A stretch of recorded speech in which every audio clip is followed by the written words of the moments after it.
slightly clumsy, and he could have turned him. But, but it was the way he tackled him because of the way that Brodie came in. Yeah. I mean, there wasn't much option. It was Brodie's momentum. Yeah.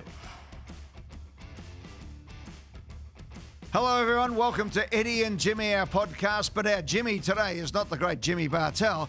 It is the very quiet, unassuming and underexposed James Hird. G'day, Jimmy. How are you? I'm good, thanks, Ed. I thought having enough media exposure, why not do one more? I said a bit more, mate. What do you know, the day that it happened, though, that Brad Scott got sacked, Jimmy and I, the day before, we were doing this podcast because you were away. Yeah. And we both said, no, Essendon should stick by the coach, and 24 hours later he's gone. So yeah. I wonder what's going to happen tomorrow. Now you're growing a beard. What are you trying to go? No, I forgot I was coming on here, and I know we got footy classified tonight, so I was waiting to have a shave a little later on. Just I was very much going to get it nice and crisp. That's all right, mate. Hey, you might need a holiday soon just to get ready for the big, interview sessions that are going to come up at some stage. Fiji Airways is the way to go. By the way, Fiji Airways just absolutely sensational. You can visit FijiAirways.com to book your flight to Fiji and beyond. Fiji Airways, where happiness takes flight. And by the way, the best way to do it, fly to Fiji and then go to Vancouver, go to Honolulu even. It's very hard to get into Hawaii from Australia at times. Then into Los Angeles, then into San Francisco. And if you're thinking about making a late run for the World Cup, well, that's the way to do it. Then on the way back, a couple of days there just in Fiji on the beach. Magnificent. Very nice. Back into Melbourne, brand new. Fantastic. And Hyundai, that's the best way to drive to the airport, by the way, Ernie. You can do big things in the new Alexio. Visit your local Hyundai dealer today. So get stuck into it. Thanks to Hyundai. Fantastic EVs. And why would you buy one off some tech company when you can get a car company to do it for you? Makes sense, doesn't it? Absolutely. All right, let's get stuck into it. Round 13. Starting to get into the meaty part of the season now. Well, it's winter. Yeah. It's a winter game. It's great. I never look at I don't look at the ladder till about round 13 or until we get past these, bye rounds that we have in the middle of the year these days before you can actually have a look at what's really going on. Yeah, and I think the teams that played in the week, and really, the Bulldogs, Adelaide really moved, got a bit of credibility back. Got the needle moving, didn't they? Melbourne as well, I think. Absolutely, yeah. And probably for the Pies, it's just showing they're just that little bit off at the moment. They just really don't have the talent. Yeah, well, they miss Moore and a few others. But but there's some big questions at Collingwood to where they go next. All right, round 13, best round of footy for the year. 6 games decided by 8 points or less. Of course, the average was blown out by North Melbourne. I want to go them first. Yeah. Okay. It was tough for North Melbourne supporters. I was watching the game and they just looked uncompetitive. 19 goals in a row against. That's almost unheard of. I haven't witnessed a game like that in years where the other side is so dominant. The lack of pressure on Fremantle was ridiculous. My theory on this is, a little bit of a theory. Well, first of all, they played Fremantle, who are ready and going. Yeah, they're red hot. They've got the kill. They've got the smell of blood at the moment, Fremantle. They're playing great football. But for me, North Melbourne always seems to be a side that if they're right on, they can be competitive for a while. They came off the bye, flew to the holiday in Western Australia for 2 weeks. Yeah. Now, I don't know about you, what it was like at Essendon, but at Collingwood, I used to always fear the game before the bye. Yep. Because they're checked out, blokes didn't want to get injured, et cetera, et cetera. Had the trip to Bali booked. All that stuff, and they're thinking, and they've got the girlfriend or the partner, come on, we're going to have a holiday, we deserve it, and all the other things are going on in their mind, and they've checked out. I just wonder whether or not North Melbourne, in getting on that plane and flying over, and had a good time last year, and it's a bit warmer, and they know they're there for a week because they've got the second game against West Coast this week, which tough week. It's going to be a big week now. It used to be the easy trip over for a couple of years there to Western Australia. How much of that comes into it? I think a lot. I also think that for me it was the North Melbourne leaders. I think it's not so much the coach. And when the leadership group is out on the ground, that you've got to stop it. And yes, I think they've gone in a little bit relaxed. And they're down in Bunbury or down in the south of West Australia, which is a bit more relaxed, a bit more a country vibe. So it definitely feels like totally country. But if you're halfway through the second quarter and you're getting smacked, that's on the leaders to basically come back into the club and say, okay, what can we do? How can we put pressure on Fremantle? Yes, they're a better team. They've got, they're great defence. Their midfield's good. Their attacks up and about, and the best attack in the competition at the moment. But you do need as leaders to close the game down at some point. Now, we've all played in games where the ball just bounces sideways straight to your opponent, and the run-on comes and they flog you. Yep. And that's what it looked like. It looked like a really top team in the under-15s playing a really bad team in the under-15s, didn't it? When they just took them apart. In that situation, what do you coach? First of all, North Melbourne, in that situation when you can see it's going? Do you have to, are you better off to just clag up things for a while? Absolutely. I think, when the ball's pinging around going up and back, and the other team is a better attacking team than you are. I think what Craig McKay does, although he didn't do it as well on the weekend, he's as good as I've seen to close the game down. Stoppages, long down the line, keep the ball to one side of the ground, limit the damage over a period of time, which I don't think North Melbourne did. Well, obviously North Melbourne didn't do. I'm a bit on this at the moment. I don't think coaches are adapting quickly to the circumstance of the game. You can have all the best laid plans, as Mike Tyson said, have the best tactics in the world until I punch you in the face. But I'll give you another one. I was screaming at the TV. I don't know why. I had no skin in the game. But St Kilda and the Sydney Swans, did you watch that game? Yeah, absolutely. The last 5 minutes, 4 minutes of that game, I'm screaming man on man. Yep. Go man on man. Yep. Because they cleared the ball out.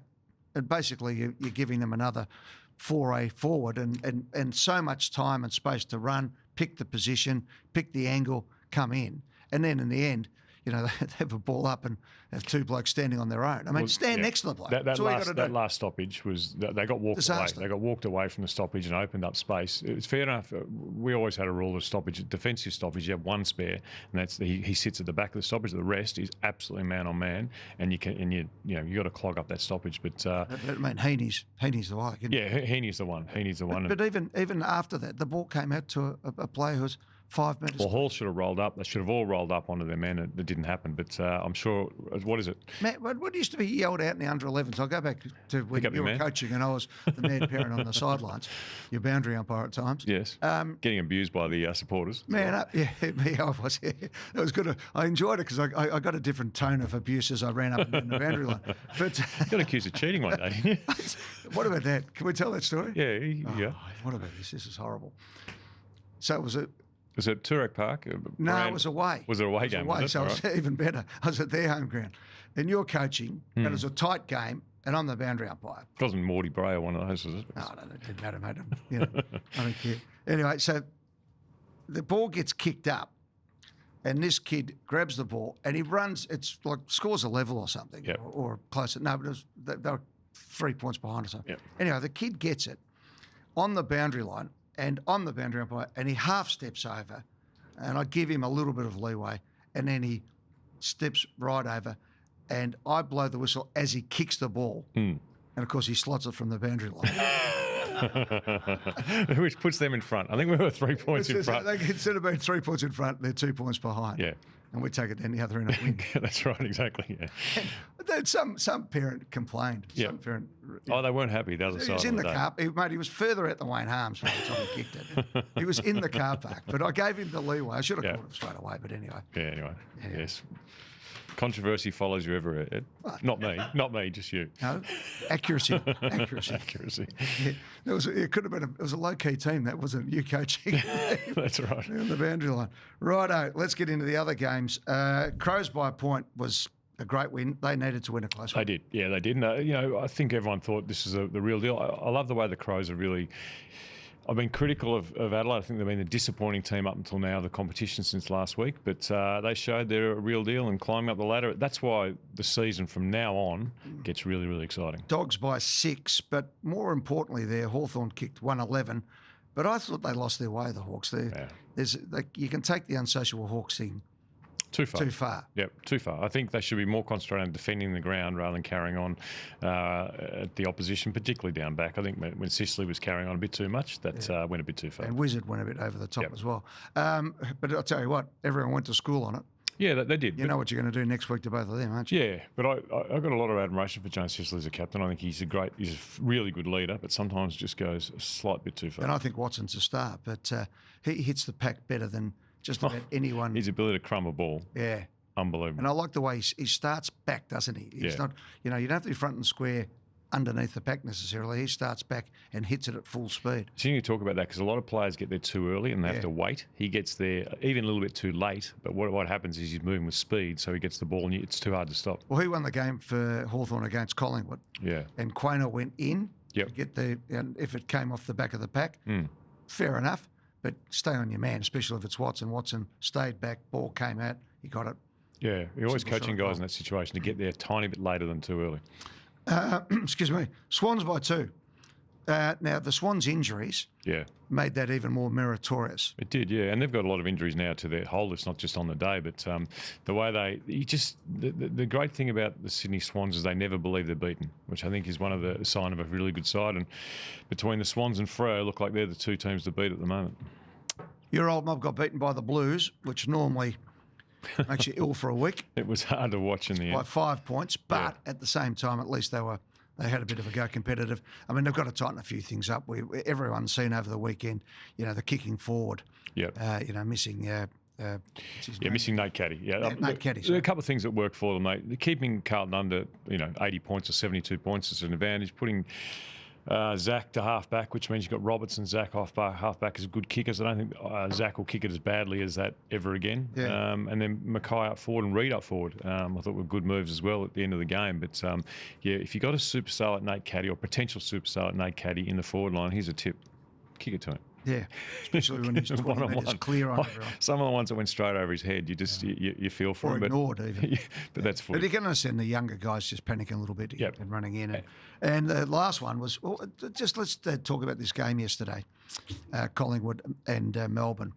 It was the best advertisement for our game you could possibly have. Yeah. The entire crowd, you looked out and you had tears in your eyes looking at all the blue beanies right away around the ground. Yeah. It inspired those wonderful people from Queensland to donate $40 It's million. Do you know much about their background? Like, unbelievable story. Yeah, Walked in with, they're going to donate 10. Yeah, well, they donated 10, over the weekend, Yeah. and have donated in the past. 40 million. And what they've done is they've said, our world's just going to pot. Yeah. So why don't we unite people, and do things? And they've seen this as being the epitome of what Australia's standards should be. Maybe you should bring all our politicians to the MCG and say, that's what you do. Yep. Don't Yep. put up horrible signs about the various people. Go on the policy, come up with a good idea, let the battle of wits win. I mean, you think the about battle of ideas. the 1950s or 60s when Collingwood and Melbourne had 1950 had 99,000. So you've got two tribes who hate each other, right? In terms of, in a good way. Oh, yeah. Well, those then 50s were on, yeah. But then they come together as, in a celebration of what a wonderful cause. Watch a great game of football. It is what the nation should be very proud of. Yeah, well, when I took over at Collingwood and, blokes like Kevin Rose and those old guys who played in the 50s, they were more on beat Melbourne than Carlton. Yeah, well, the 50s, Carlton and Melbourne, until, what was it, 60s and 70s, really, the Carlton-Collingwood rivalry. Yeah. Yeah, that kicked in from there, but probably from 1970 onwards. But it's huge. Collingwood Carlton goes back to 1910 when they cheated and then they tried to. Well, they did. They were on the take. I don't know a person's got a longer memory than you. Oh yeah, don't worry about that. Well, there's a couple of guys. I won't go on. And and the 1910 grand final turned into it was a bloodbath grand final before the 1945 bloodbath grand final. You watched it? Mate, my family weren't even in the country and I remember it. All right, and the blowout we spoke about. I'll ask you this: Clarko's future at North. I mean, I'm asking Clarko's you, there for. not believing the question, but anyway. No, he's entrenched in North Melbourne and he'll be there for the next successful period. Clarko's an incredible coach, building in the right way. It is odd that they would lose a game like that, but I'm sure he will get them back on track. Yeah, well, See, they're favourites against West Coast, so it wouldn't be surprised they win by 5 or 6 against you West reckon? Coast. I reckon the Eagles are going all right at the moment. No, just on the betting side, I think Oh, they're yeah, well, favourites. yeah. Not that I do bet on football, but anyway. No. Okay, big freeze we spoke about, 88,019 people, which is the record for the big freeze. It was just absolutely magnificent. And I love the fact that Jai Arrow from the NFL, who has been afflicted with MND, is MND? What did I say? NRL. Who? Too many codes coming out. Do you think there needs to be a new face of it, or it's just now it's the load is shared? No, just stay with Neil. Yeah, and because sorry, not a new face as in Neil, but a new face alive to go, or it just now it is so big that it doesn't need it. Look, I think the problem with motor neurone disease is Neil was the outlier. Yeah, this worked because Neil survived 12 years. Most people don't get through 2 years. Yeah. And sadly, we're going to get 2 a day who are going to have this. And, my wife actually, one of her best friends had motor neurone disease, and he had the euthanasia injection. Right. And in fact, Carla held his hand while it was happening, and it was, wow. I mean, but I have no problem with that because I was with him the day before, and that poor guy it was just so bad. So Neil, fighting through all that for so long, and particularly at the the bitter end, just shows what he's about. So and Beck, of course, will have please God, touch wood, have a baby in the next week or so. Yeah. And that's the changing of the seasons, isn't it? But when you get the people from Queensland who came down and donated that money, I think now what we need to do is focus on what we're actually doing, what the scientists and the researchers are doing. And really keep that. What are we doing? Keep people giving the hope so that Neil's death doesn't mean that was the end of it and it was a marketing gimmick. Yeah. This is actually a crusade. Yeah. So the footy will keep going. There's no doubt about that. Collingwood and Melbourne are absolutely committed to it. The idea of collecting the beanies is genius, one of Beck Danaher's great ideas. Yeah, I was listening to the story, Anthony tell the story on radio yesterday about how Neil said that's not going to work. No, he wanted his daughter, that's bandanas. He wanted bandanas. And the first year, I heard the same interview, and it was funny because then Neil, when they went to the beanies, he's such a tight ass. He bought about 5,000 of them. I said, we'll sell them at training, and which we did. Yeah. And suddenly they had to get new orders in and all the rest of it, and it built up from there. So just. Well, it was interesting watching even the Carlton-Essendon game on the TV, looking at it. I was thinking, why is there so much light blue in the crowd? And then you realise what it is. Yeah. It's the fight MND beans. And it's great, right around the country. Yeah. Yeah, it would be really nice to, now that Jai's part of the crusade, maybe get the NFL involved as well. NRL. Well, no. So I'm thinking bigger. Let's get the NFL. If it goes to NFL, I think it'll be big. Yeah, exactly. MCG. Exactly. In fact, I might put a submission into the NFL. Yes. That is their contribution. Well, they'll have a charity angle. Yeah. Okay. I think it'll be great. Absolutely. Remind me about that. I'll do that. Righto. What can the AFL and the NRL do together? Is the question. Well, that's the answer. Yeah, I think we could bring the chairman of the NRL and the AFL together and see what happens. Yeah, exactly. Right, that could be a cage match. I was going to say, and need boxing gloves, wouldn't you? Yeah. Cozzy Pickett won the Neil Danaher Trophy. I reckon marginally ahead of the great ruckman. Yeah, Vaughan was fantastic. Particularly with his shoulder. Like, he watched the game, he hurt his shoulder, I think, the week before, but then hurt it going that last quarter. But he hurt Collingwood in the first half. He did. I loved the first half of both Nick and Cozzy Pickett. Like, Nick's obviously didn't have the as good after half time, was a bit quieter, but he and Cozzy in that first quarter, that was, you just thought, wow, what a great game to watch these two incredible players play. I thought Ed Allen played not a bad game for Collingwood. Wish he had have kicked that goal on the run in the last quarter. Yep. That would have probably nailed things shut. But in the third quarter, Collingwood they've set shots in front of goal. Did Collingwood, in your opinion, look a bit rushed with the ball? Like, I haven't seen Collingwood as like they were trying to go faster than they normally do, and they turned it over a bit in the game, which is they don't normally do. Even Pendles a couple of times wasn't as which is I think the pace sacristy by the same. The pace was on to it was on. Well. Yeah. But I just think from looking at that game, I mean, Collingwood did enough to win it. Yes. But if you miss the set shots. No. When you're a team that's not kicking a lot of goals and you get set shots from 30 metres out, and De Goey's was the last one. I was going to say, if De Goey had his shot, what were the odds he was going to kick it in your mind? It was certainly, wasn't it? Yeah, 90 to 10, you know. And if he kicks that, McKay missed 2. Yeah. You know, you've got to kick those. Yeah, McKay misses some now and then, whereas De Goey never misses that. But he missed 2. Missed one before half-time, which would have just given us that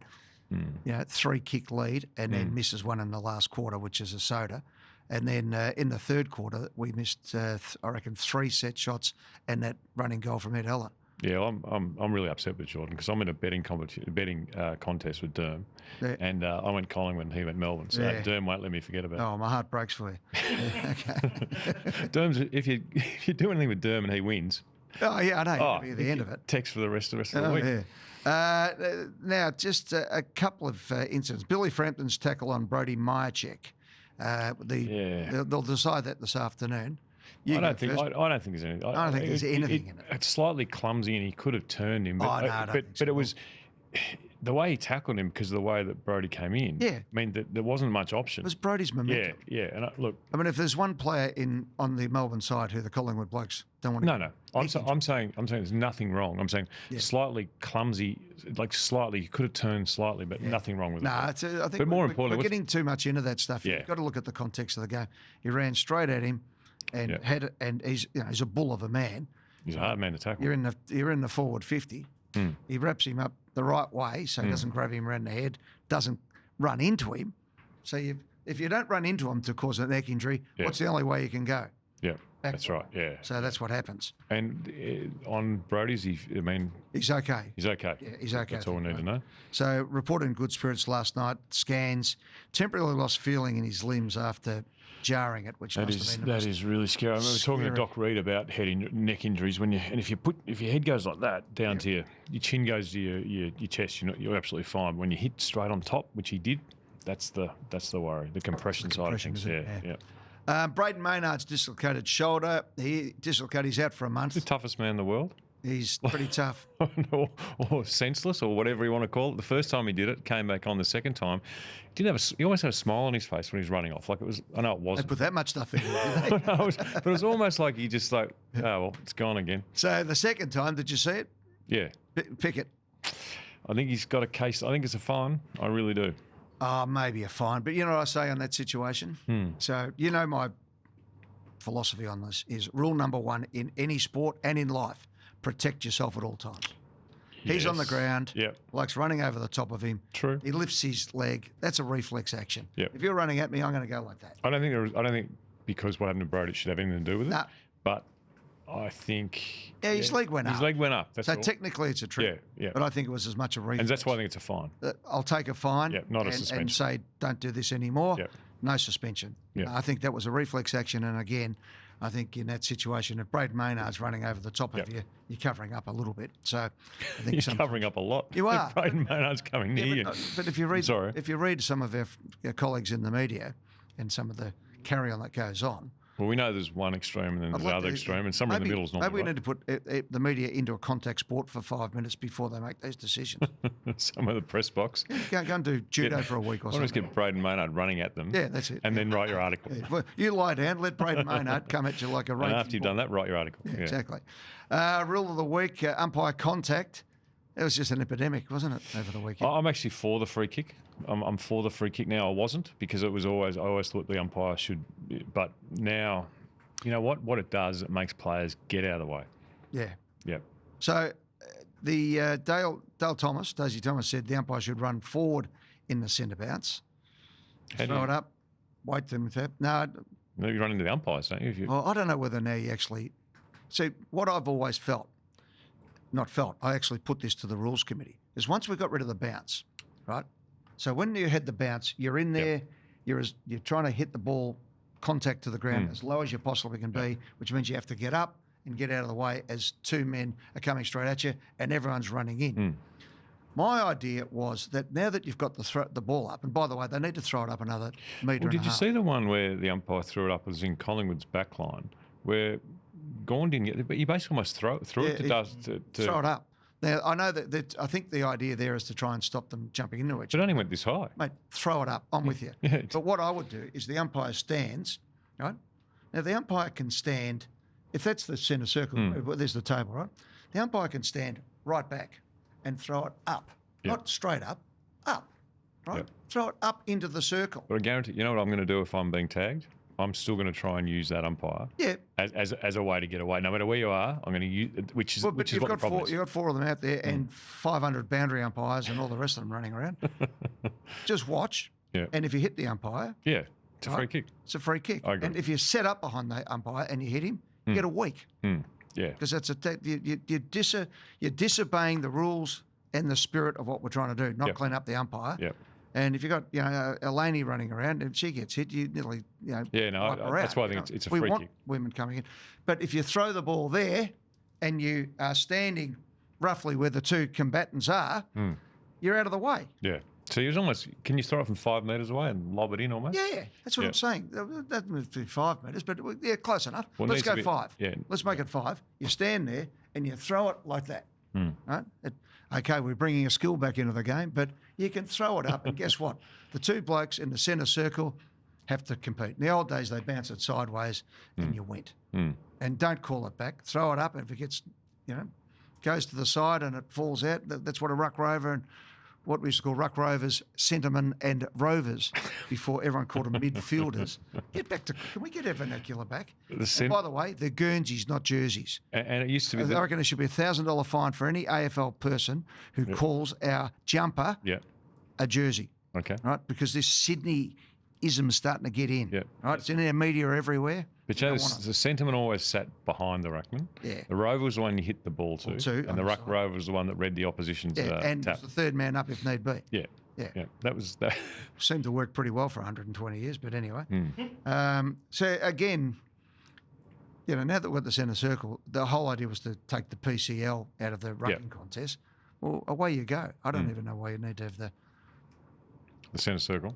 We're not allowed to grapple. If you just make it, not allowed to grapple. And the same at ball ups around the ground, it's gone back. They have to have the same centre circle rule, I reckon. Around the ground. You can't lock up. Jump I agree. You got to be able to jump. I agree. I mean, how good is it when you see a good ruckman now palm it down? And Lockie Neal the other night, it was just fantastic. Lockie Neal was unbelievable, wasn't he? He was unbelievable. Just beautiful, clear, tactics, not grappling. You got any doubt Lockie Neal's a A1 player? He showed it on the weekend. Sensation. Should the Pies get him? 34? No, I don't think so either. No. Pies need to put a bit of youth into their team. Yeah. Well, there's not much coming. I never know. Tassie might be out of business. Meeting today. I keep telling everybody. Well, you're saying... How long have I said this for? What's the chance to start? In your mind, out of 100, stadium being built, what's the chance? In the end? Is it 50-50? Well, what's the end? Well, all right, in the next 7 years. Well, I said this on Footy Classified a couple of weeks ago, where my mail from senior people. Right? Whenever you say these things, the Tasmanians think that I'm saying it. No, I'm a reporter. Right? I'm reporting this. And I spoke to a few senior people and said, with the way the bottom teams are at the moment, the competition's not ready for them to come in. They might be. Brendan Gale's done a sensational job. But now they're pushing back this stadium. The tow rope was 1 year. The bungee rope. And now it's out to 2030. Now it's out to no one knows. No, that's right. No. I haven't. I'd even give them the license as soon as the first spade goes in the ground. Okay, but we haven't done. No one's put a spade in the ground yet and found an artefact that'll push it back years and bump the price up. Yeah. So what are we? 2026. Wait till they do it. 2030 is no chance. Contaminated soil or something else. Don't forget the football is a major pastime in Tassie, but the biggest pastime is protesting. They are world champions, and there's a lot of people down there who don't want it. So, no, there's a lot that don't want it. Mate, well, isn't this latest report that came out? Wasn't it commissioned by the people who don't want it? I don't know. I don't have right. Okay. But I tell you what, I mean, if we go back, we might do this on our show tonight. Go back to the original story, right? Back when it was all announced and everyone was doing high fives, and I said at the time there'll be no change out of 200 for this. Well, 750 million back then. Yeah. 1.5 is the new commission report. Yeah. Okay. Yeah. And I saw Andrew Pritter made a good point. That's the stadium. $3 billion. What about the roads? $3 billion total, he said. And everything else. The other thing that I looked at today, which took me back a little bit, is that they're not going to have the training facilities ready. You can't. I mean, I can live with playing the games for a little while, but you can't have not. This is. The AFL can't make the same mistake every time. And this is what it's on the commission this time, James. And today, the presidents. Now, a lot of the presidents now just nod their head when they're told by the AFL. But this is the day you have to stand up and say, hey, listen, you cost us the best part of, oh, geez, how much? 700 million? Mm. No, I'll come back. I'll call it 200 for 200 million in not setting up Gold Coast properly, set them up to fail. Yeah. GWS, and I can go back to going up to Sydney to interview Tom Hafey in the Nissan huts behind the showgrounds and getting kicked off because the Anguses had to have a lap and all that sort of stuff. Now we've still got GWS getting kicked off because of the Sydney show. Well, the fact they only get 1 or 2 games in the first eight or 9. Yeah, but there's an Sydney. easy solution to that, James. What's that? Playing Canberra for the first 6 Yeah, weeks. absolutely. Yeah. Yeah, but why is this so hard? No, I don't know. Playing Canberra, then move it into GWS. But on your training facility, I agree. You can't facility. have training out of portables or out of a small facility without a gym.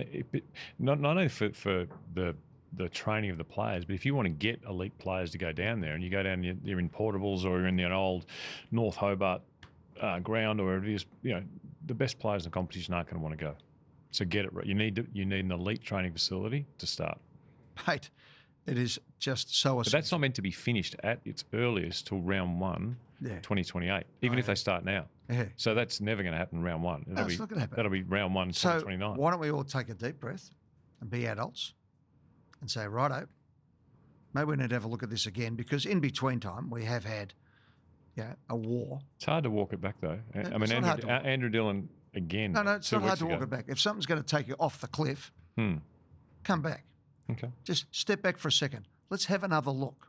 I don't think I'll do that. Well, then the commission should be dismissed. I saw your name thrown up in the commission again. I get thrown up every other time. They don't want me on there because I'll say things like this. It's as simple as that. But aren't you better to say it like this in the commission than on a show like this? Well, but I say it here, and then they don't put me on because they don't want me in there.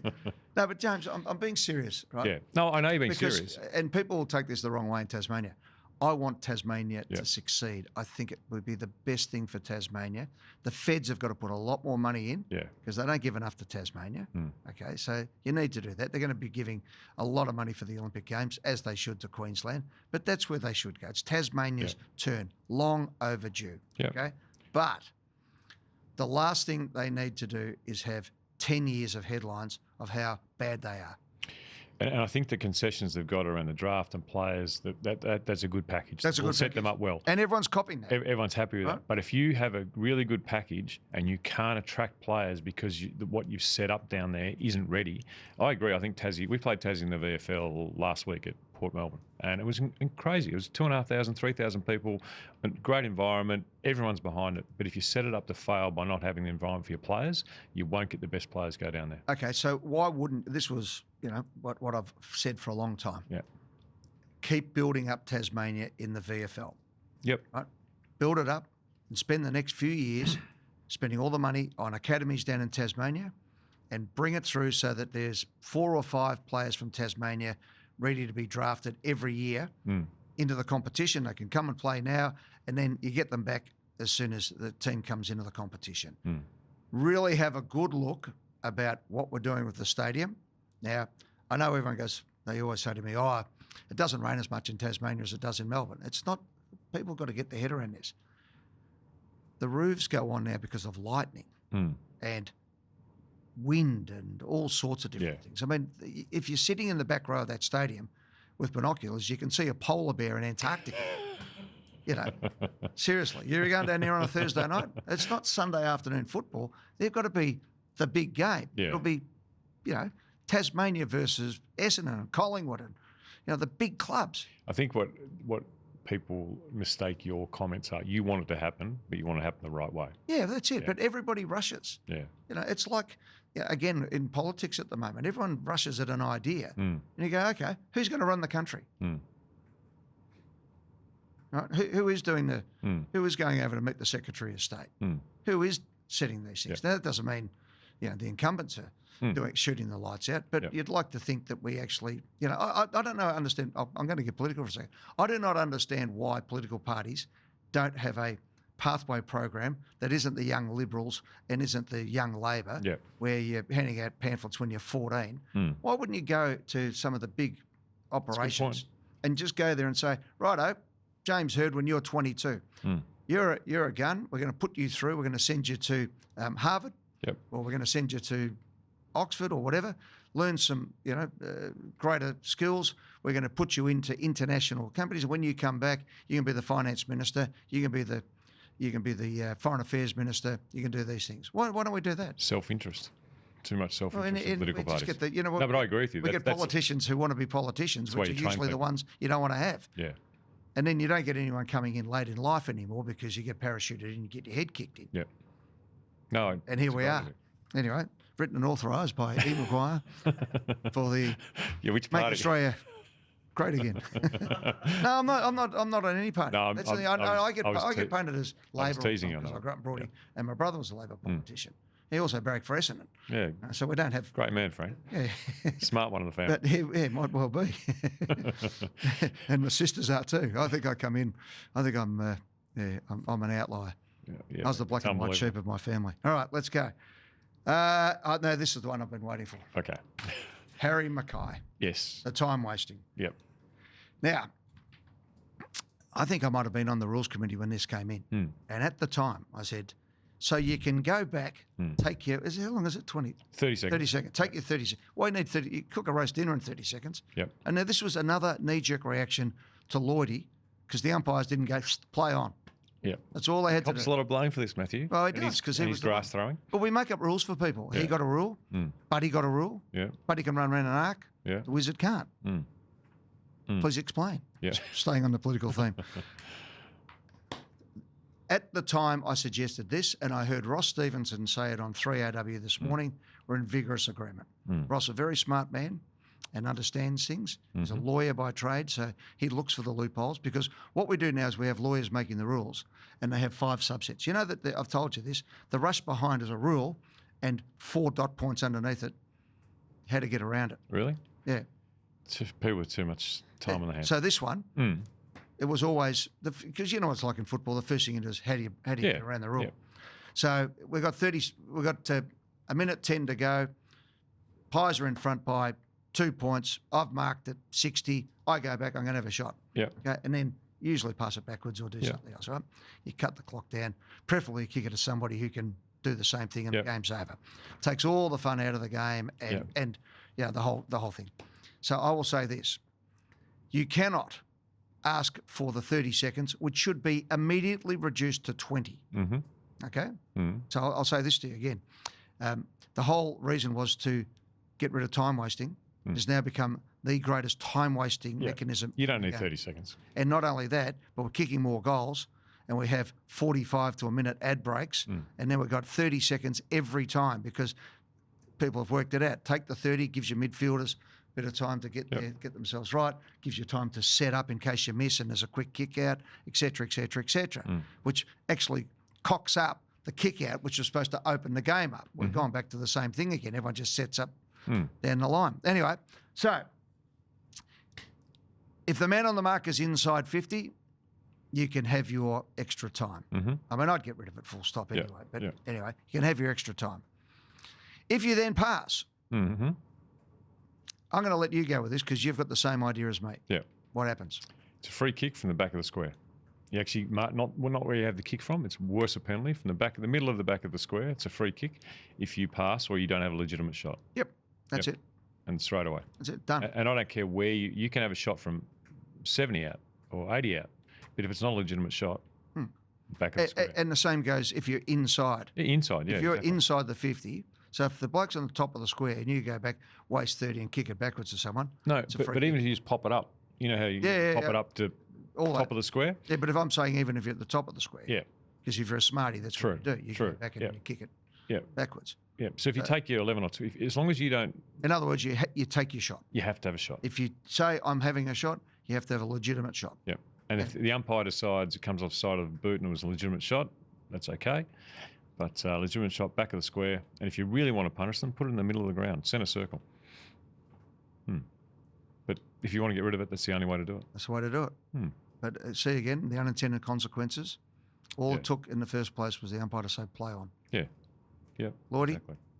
taking too long. Play on. You're taking too long. Play on. Yep. You don't have to exactly. He gets run down 3 times. As soon as you think that a player is And it puts the onus on the umpire. That's what they're there to do, adjudicate the game. As soon as you think a player's wasting time, play on. Right, and the player complaint was, oh, yeah, we're gassed. You know, we run a lot more than the old days. Yeah, rubbish. Well, the famous Neil Danaher game, the Mike Fitzpatrick. Mike Fitzpatrick. 15, it was a 15-metre penalty then. That wasn't 30 seconds. No. It was a lot less. But if you go back and have a look at people like Peter McKenna, Bernie Quinlan, Yep. all these, Peter Hudson, all these great goal kickers, Yeah. they didn't take 30 seconds. No. And I watched yesterday the young bloke at Collingwood who, I forgot his name, played his first game yesterday. He went back and took his 30 seconds Yep. and psyched himself completely out of it. Yeah. He kicked his first goal because it was an instinct goal. Pajowski from Coburg. Yep. From Greenville, that mile way. There you go. Broady way. Love him. Looked all right too. But his first kick, the first goal he kicked on his left foot from the snap, from the right? end of the snap was good because he did it on instinct. Yeah. He went back and the longer he took, the longer. And the same with McStay. McStay should come back because he comes back and then suddenly you can see him psyching himself out. Yeah. Go back, take the kick. Some people are instinct. You don't need the 30 seconds to take it is the reason, the explanation is you need to lower your heart rate, get a bit of rest. But that is not why a lot are taking it now. But they don't lower their heart rate when they're driving an F1. That's part of the caper. You've actually got the whole idea is to see who can perform with the red, the VU meter going like that on the red line. Yeah, but I agree with you. It is time wasting now. And maybe we should send a doctor out and do a check. What do you reckon? Not bad. Fair dinkum. This used to be a game without rules. What's it? Yeah, I agree. That's a game without free sense. kick off the back of the square, not where he took it from. I'm with you. Yeah. I like good rules and good punishments. Yep. And everyone knows. And you get your time back. Do they put And the time back on the clock? Yep. Yep. That'll stop you doing it. Yeah. Well, here's another one for you. If you go back and you take your 20 seconds because your heart's beating a bit a flutter or something like that. I shouldn't have said that. No, well, let's let's go with Generation Nancy, and let's say to that. Why don't we stop the clock and let him have his 20 seconds? Yeah, that's have your 20 seconds. But the clock doesn't start again. The idea was to stop time wasting. Yep. And we've created another way to do it. But what happens is Jimmy, who's your co-host on this show, had another one. What you can do is if you take your 30 seconds, but 20 seconds in, a teammate of yours runs across your mark, right? Then they have to reset the mark and get more time. Yeah, exactly. So you can actually, if you're really smart, you can get more time. Now, that's not my idea. But this is what happens. People get caught up in the minutiae rather than what the idea was. Yeah. The idea was to stop Lloydie having 40 seconds. I'll tell you what, Lloydie, you got a lot to answer for. Funny how it's gone back the other way. The Bombers copped it this time. Yes. Yeah. Yeah. But it was the grass needed to be thrown. And Hawthorn copped it for the run off the line. They copped it this week. Yeah, well, that was the buddy revenge there. So, I get to say, I told you so. This will go for We're still here tonight. All right, go on. You have one. You got one? No, I don't have one. I'm going to sit out this one because I don't like to talk. No, well, I'll say I told you so. I told you so. If you let somebody go back to 80 metres and say they're having a shot, it's going to completely cock up the game. Yep. Play for 120 minutes, and the last couple suddenly become a game of chess. No, we wanted a game of battle.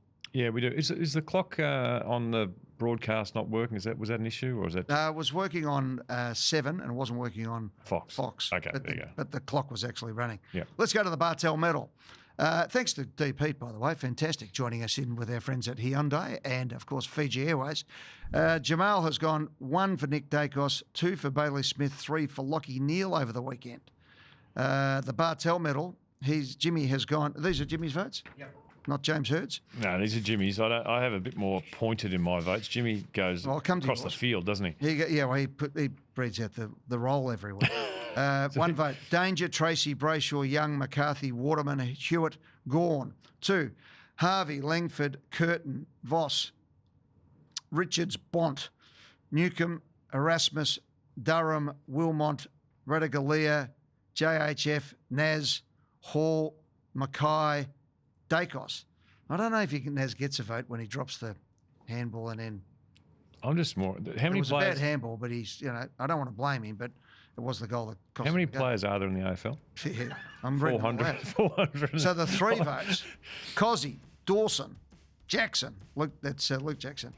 L. Morris, L. Neal, Heaney, Warner, Z. Reid, which means The Bondas on 25, Dacos on 24, and Cozzy on 16. There you go. Thanks, Ernie. There's a lot of Who was votes your there. best players for the weekend? I'd just go 1 to Dawson, Yeah. 2 to Neil, and 3 to Cozzy. Well, I've already bagged Dawson for the footy classified tonight as my player of the round. Have you? Yeah. Depends who gets to the meeting first, isn't it? No, I've sent it in already. Okay, Eddie and Jimmy at tappedmedia.com.au. Follow us on Instagram. Search for Eddie and Jimmy. We'll be back on Wednesday with all your questions and Thursday for a preview of round 14.